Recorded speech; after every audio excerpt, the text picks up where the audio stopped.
Thanks, everybody. Welcome to Build. I'm your host, Ricky Camilleri. We are currently living in the golden age, or a golden age, of true crime television documentaries. Our next guest, though, basically pioneered the true crime TV doc. In 1996, Joe Berlinger directed Paradise Lost, the story of the West Memphis Three, which ended up launching a movement and getting 3 innocent men off death row. Since then, he's made documentaries on Whitey Bulger, Metallica, Tony Robbins, crude oil, and now he trains his sights on the infamous serial killer, Ted Bundy, in Netflix's 4-part series, Conversations with a Killer, the Ted Bundy Tapes. Let's take a look. He didn't look like anybody's notion of somebody who would tear apart young girls. My name is Ted Bundy. I've never spoken to anybody about this. I am looking for an opportunity to tell the story as best I can. A person of this type chooses his victim for a reason. Possession, control, violence. There was something unique about Ted's brain. He talked in terms of a voice in his head, and this voice would start saying things about women. He had very blue eyes. When he really got going, his eyes went absolutely black. Murder, leaving a person of this type hungry, unfulfilled, would also leave him with the obviously irrational belief that the next time he did it, he would be fulfilled. And the next time he did it, he would be fulfilled. Or the next time he did it, he would be fulfilled. Theodore Bundy has escaped, suspected of dozens of sex killings in Washington State, Idaho, Utah, and Colorado. I think things are going to work out. That's about all I can say. Bundy is acting as his own lawyer. What is unusual to see is that many of the onlookers are women. Are you a little scared when you look at him? He just doesn't look like the type to kill somebody. Serial killer Theodore Bundy has escaped once again. One of the FBI's most wanted men. He was charming, good-looking, smart. Are you sure you have the right guy? I mean, I'm not an animal and I'm not crazy. I'm a split personality. I mean, I'm just a normal individual. Everybody, please welcome the great Joe Berlinger. Hey. Good to see you again. Good to see you, sir. I feel like a regular here. Hey, man, we're happy to have you. You know, you've always made great work, and you've made work that has been a huge part of my life, going back to Paradise Lost. So I'm always happy to get the chance to talk to you. Congratulations on this series, 4-part series.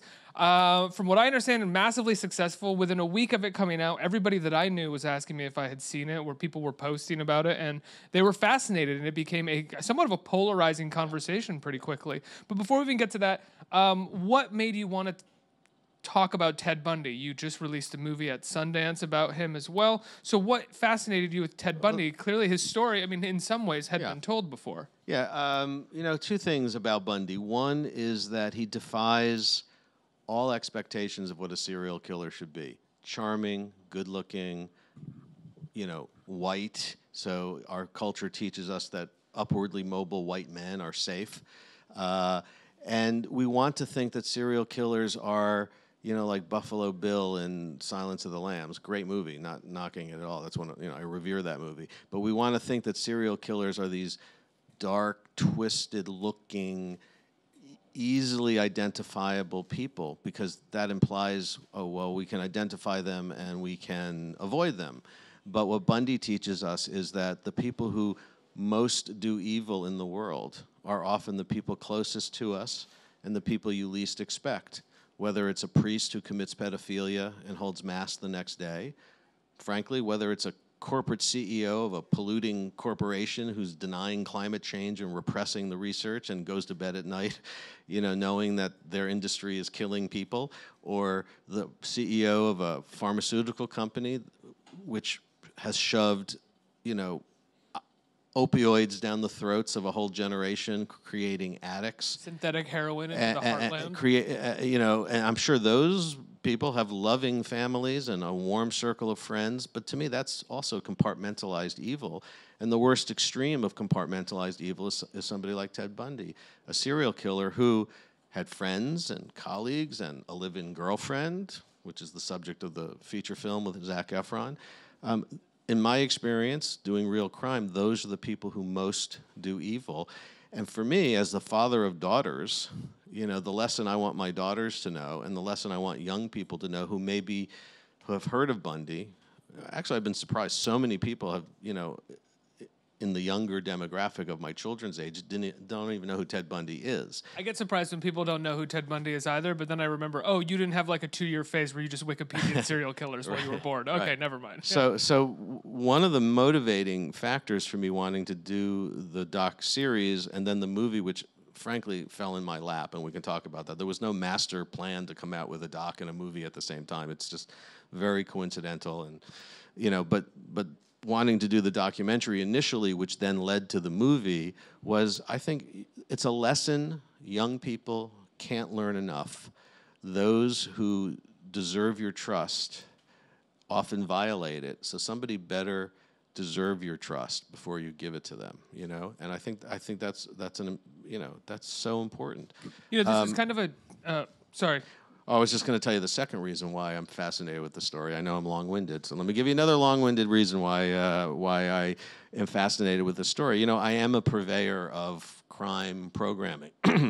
Wikipedia calls me a pioneer in fact, I think you said pioneer too. You must have. You're a pioneer in the true crime TV doc world. But more than that is no, I know. Too limiting. Well, it's not just too limited. Like I cringe as much as I embrace the true crime moniker, because true crime, that phrase, somehow conjures up the image of wallowing in the misery of others for entertainment purposes. And I'd like to think that my work with all of my work has some social justice component, some larger reason to exist other than just telling, a story of other people's misery, other people's worst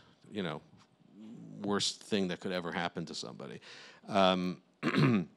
Like any genre, if you think about I know this has no social justice component, but if you think about the thriller genre or something, there are the greatest thrillers ever made, and then there's a long list of the other ones that are pretty trashy and tacky, and you're not in that list of true crime docs. Right, but conversely, I do participate in this genre, and I thought it was time. 30 years ago, he was executed, and I thought it was time to kind of look back at Bundy, because to me, we currently have an insatiable appetite for true crime programming. I've never been busier. People can't seem to get enough of it. And Bundy, to me, was the big bang of our insatiable appetite for true crime programming. His Florida trial was the first time cameras were ever allowed in a courtroom. Just a few months before the Bundy trial, many news stations were still shooting news on 16mm film, meaning there was no live live coverage of news, And so Bundy's trial represented this intersection of this incredible interest in Bundy with this new technology that was happening, electronic news gathering, as we know today. That was just in its infancy. Satellite technology was just being developed. And all of that interest in Bundy and this new technology kind of pushed its way into a Florida courtroom. And for the first time ever, a trial was covered, a murder trial was covered gavel to gavel, and became live entertainment for a whole generation of Americans. It was the first time that happened. And you can, Bundy represented himself at trial. It was just a circus-like atmosphere that ended up being entertainment for some people.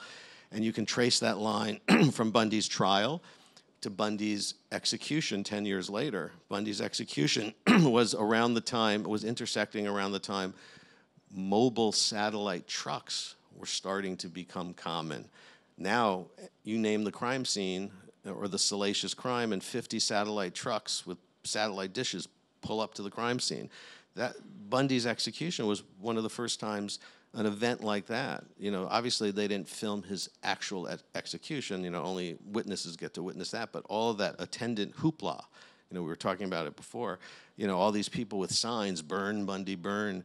This carnival-like atmosphere. They tailgated his execution. It was insane. Yeah, it was crazy.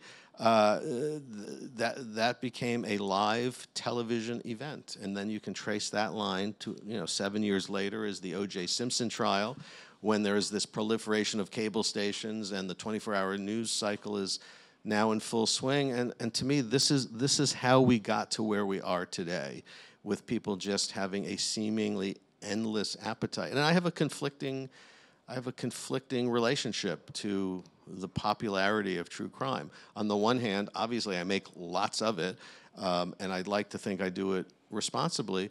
But on the other hand, you know, Bruce Sinofsky and I have said this since Paradise Lost. God forbid I were to undergo a tragedy that somebody wanted to make a film about, and filmmakers came knocking at my door. I don't think I'd let them in. And yet I've made a living convincing people to let me tell their stories. So when I tell their stories, I feel I have a extra, because of that, you could call it hypocrisy on my part, that I wouldn't allow people to do to me what I would like to often do, which is to tell somebody's story. Because of that inherent hypocrisy that I'm very self-aware of, I feel a real sense of responsibility to tell the stories responsibly and to infuse it with a layer of some kind of social commentary.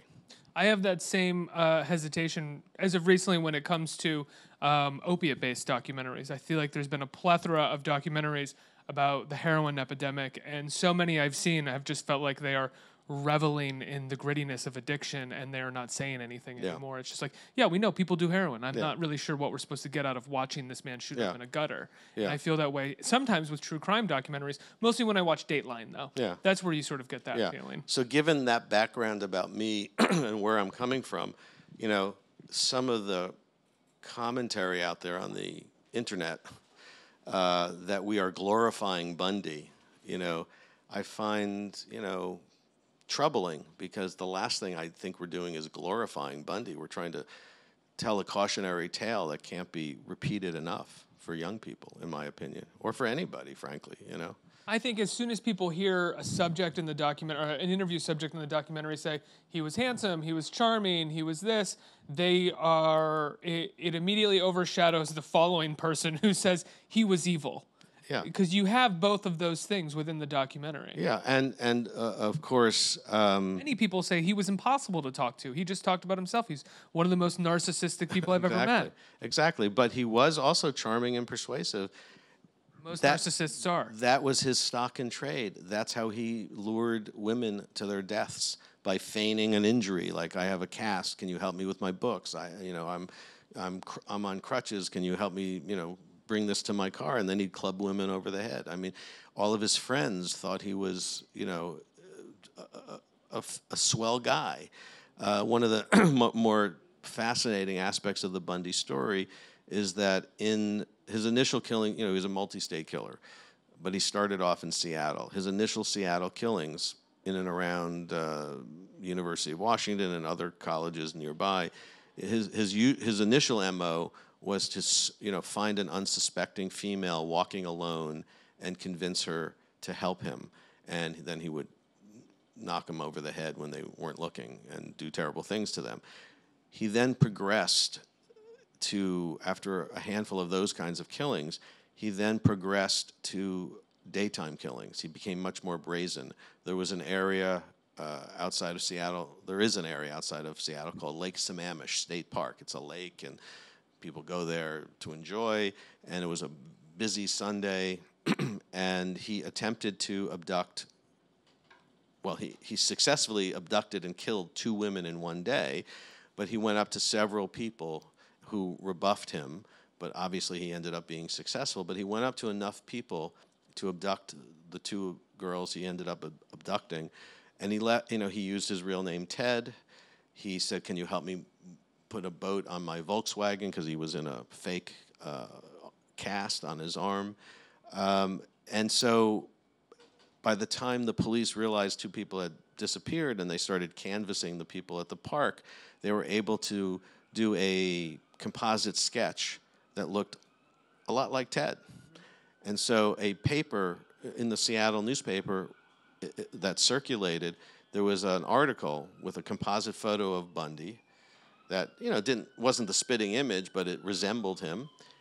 The article talked about a guy named Ted who drove a Volkswagen. Now, all of Ted's friends and acquaintances teased him and said, "God, you look a lot like that guy. Isn't it funny? His name is Ted, and he drives a VW like you, and he looks like you."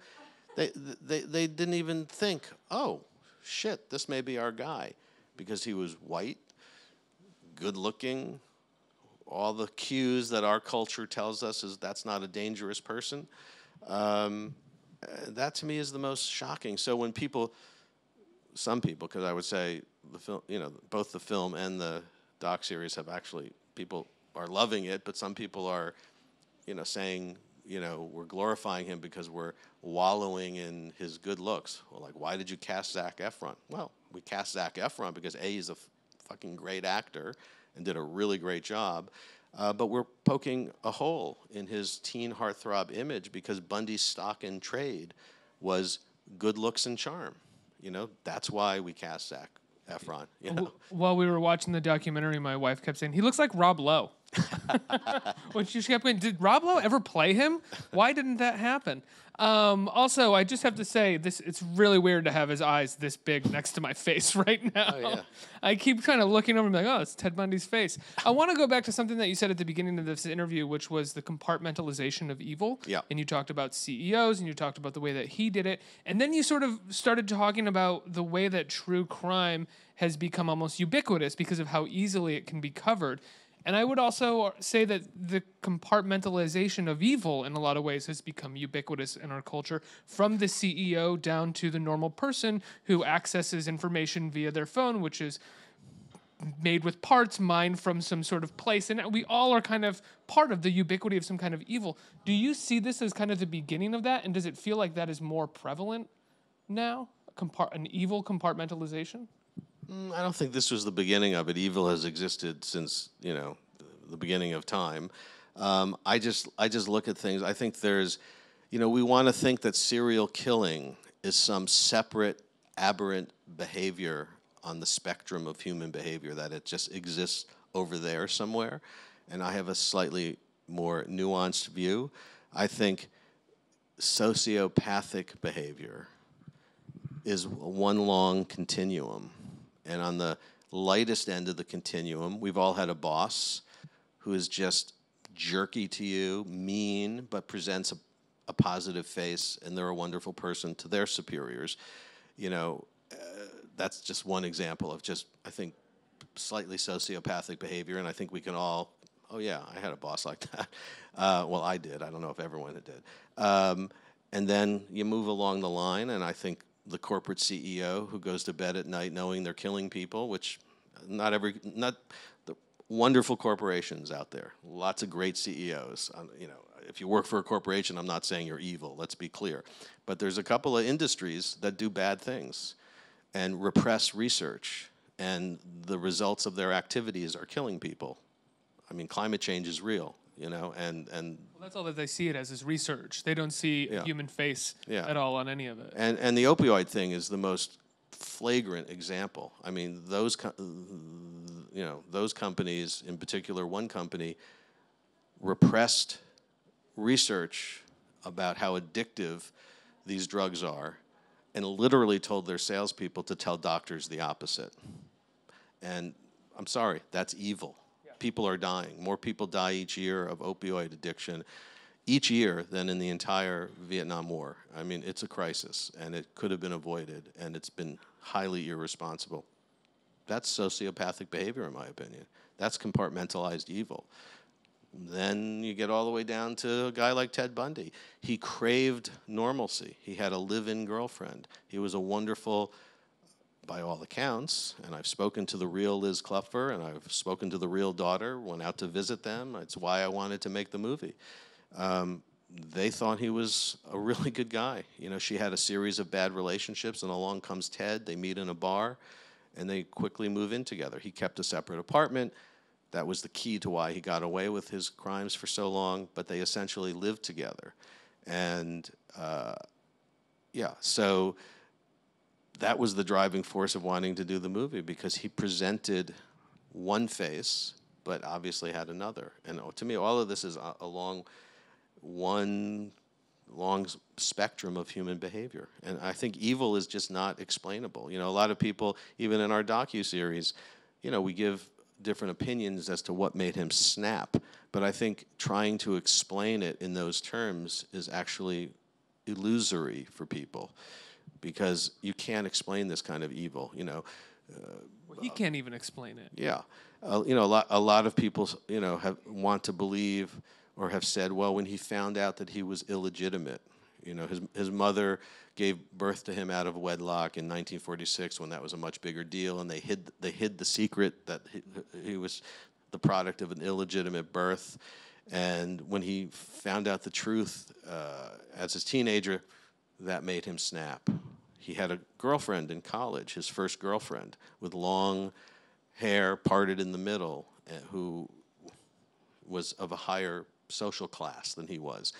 And when she broke up with him, he felt bitter and you know, enraged. That made him snap. Well, I can tell you from personal experience, a lot of girls in college broke up with me. It didn't make me into a homicidal maniac, you know. So these attempts to explain, I think, are ways to make us feel safer and better and more secure. But I think at the end of the day, this is part of the human condition, part of human behavior. And I think yeah. Specifically of a sexual nature, right? I mean, because Ted is a sexually violent killer. Yeah. Yes. I mean, I actually do think I think one of the fascinating aspects of that story, you know, which you can bring a explanation to, is, you know, the 1960s was a time of great social progress.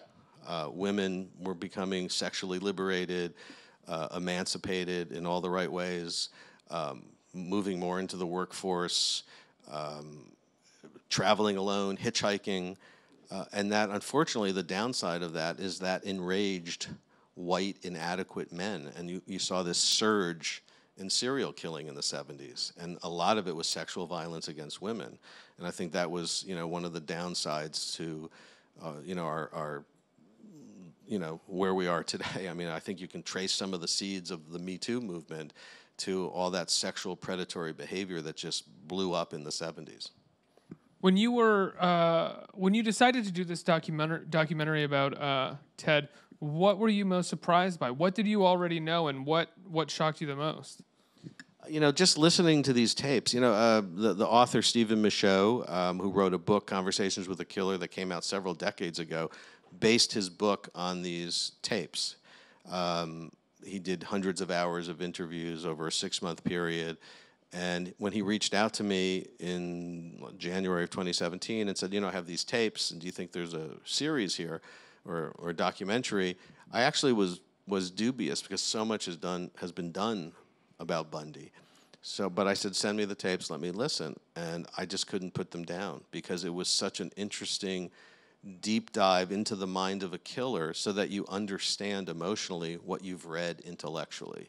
You know, do you feel like you do come to an understanding, though, when you listen to those tapes? Because what I found so fascinating about the documentary is that no matter how much he talks, you will never actually have a very clear understanding as to why he does. No, the why you'll never, it's inexplicable. That's why I was saying before, trying to write it off as, well, he was the product of illegitimate you know, relationship, or a girl broke up with him. You'll never understand the why. I think that's inexplicable.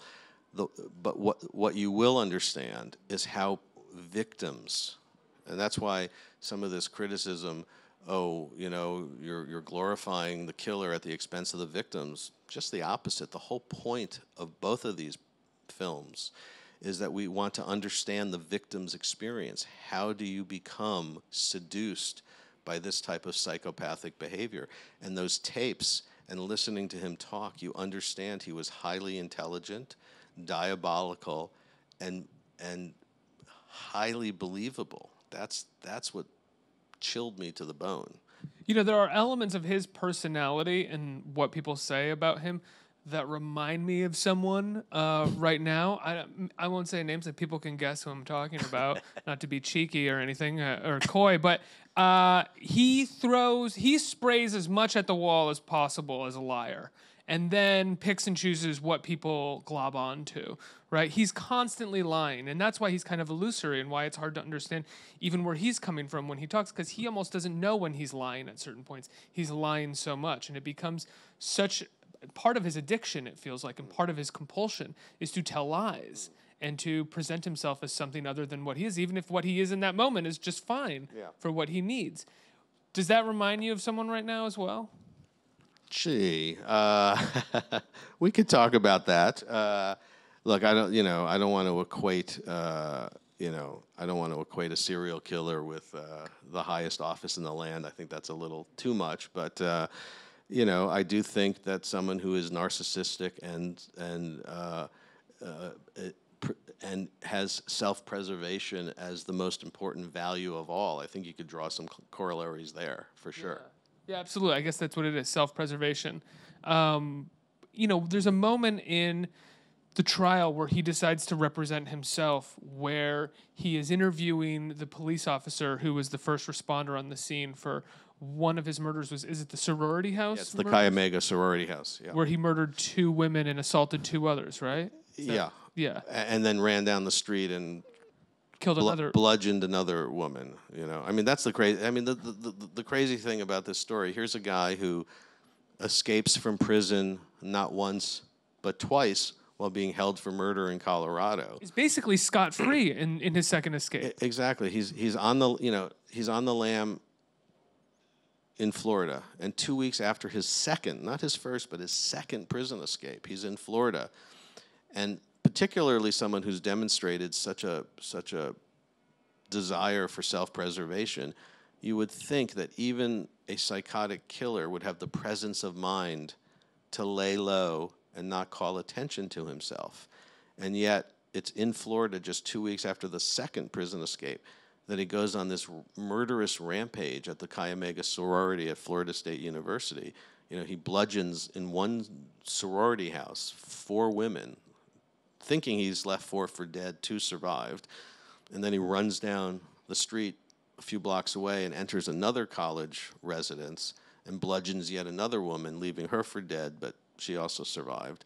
And then a few weeks later, he goes to Lake City, Florida, and now he's completely unhinged, and he snatches a 12-year-old girl, Kimberly Leach, his last victim, from the schoolyard and, does terrible things to her, obviously kills her. You would think that somebody would want to lay low after escaping prison twice, but that just demonstrates this thing he called the entity, this inexplicable need to kill. And I think there's no explanation for that other than the inherent presence of evil. Driven by compulsion in a lot of ways. Yeah. So, and I think what you're also talking about goes back to what I was saying inside the courtroom, where he's interviewing this first responder, and Bundy's representing himself at this point, and he is asking the first responder to pour over the details of these assaults and murders in front of the jury. So the jury is now watching Bundy listen intently to the details of grisly homicide scenes in a very perverse way, essentially making sure that the jury would not find him innocent at the end of the day. Well, that's the strange thing. He represented himself. He had a handful of public defenders assisting him, and then eventually took over his own defense. But he was his own worst enemy. I mean, Larry Simpson, the prosecutor, put on this first responder just to lay some basic groundwork. He wasn't going to go into the details of the crime scene because he had other forensic evidence and experts to introduce later. This was just like, setting the table, just like nuts and bolts. And Bundy insists on the cross-examination. His public defenders are like, don't do this, and he just does it. And he's reveling in the crime scene. There's something about it that feels very similar to being on the lam, basically being scot-free, and then feeling like you have to kill. I mean, he's in the courtroom. He could just let this go, but he has to hear the details. But interestingly, what made him so dangerously intelligent is he still understood, even though he had that desire to revel in the crime scene, he still, unlike many serial killers, once they're caught, they confess. Bundy, obviously denied his crimes to all of his friends when his legal woes were mounting. Then at the trial, he defended himself and, of course, denied his crimes. When he was being sentenced to death, he continued to deny. All through his appeals process, he denied. This is very unusual. It wasn't until the last few days of his life before he was executed 10 years after his conviction that he started to confess in a kind of quixotic attempt to preserve his life, he thought that by doling out little bits of information, because there were a lot of open cases in multiple states, and so he was trying to preserve his life by becoming useful to these investigators. But the state of Florida eventually had enough of it and said, we're going to kill you. What did you think about what the judge said to him at the end of his trial in Florida, where the judge says it's really sad to have seen someone turn the way that you did, a waste of life? I find it utterly fascinating. We lean into that monologue in the movie as well. John Malkovich plays the judge, and it's a chilling moment. He they had a cat and mouse kind of relationship throughout the trial, but Cowart shows tremendous empathy and sympathy for him at the end, saying, you would have made a good lawyer, would have loved to have you practice in front of me, but you went the other way, partner. And killed multiple people. I bear no ill will towards you. It was a surprisingly human comment, and was it sincere, or was it because this was the first televised trial in history? I can't tell you, but by all accounts, it was a sincere kind of sentiment. Does that sincere sentiment, do you think that's born out of a certain humanity that comes with having to sentence someone to life, or do you think that is born out of a certain cultural protection that we see in the cases of like Brock Turner, where a young man is basically given, I think, like a month probation? Pardon me, I don't know the exact punishment, but it wasn't severe for raping a passed out woman behind a dumpster. But he was an upstanding young white man, and the judge felt empathy towards him. I think that's the enduring lesson of Bundy, and why it's so relevant now, and why the idea that somehow we're glorifying him just doesn't make sense to me. Because if Bundy was black or other, whatever, not a good-looking, charming guy, or, some other cultural cue that we've been given that you're not supposed to trust, it'd be a very different story. He would have been apprehended quicker. The judge, I don't think, would have given him the latitude to represent himself. So, I mean, the film is very much about white privilege, particularly in that period, You said that, before we have to go, you said just don't want to leave any questions unanswered, but you said that it wasn't your grand plan to make these two things at the same time. How did that end up happening? Yeah, as I said, Stephen Michaud sent me these tapes. I took a listen. I said, wow, this would be great. So we went to Netflix because we thought it would be a terrific docuseries. They agreed. We started doing, sorry, I have a little bit of a cold. It's the press tour cough that I have right now. As do all of us. Yes. It's not press tour, but we've all got it. So, excuse me. But I was in L.A. having lunch with my agent at CAA, Michael Cooper, great guy, and I was telling him how fascinated I am by the Bundy stuff.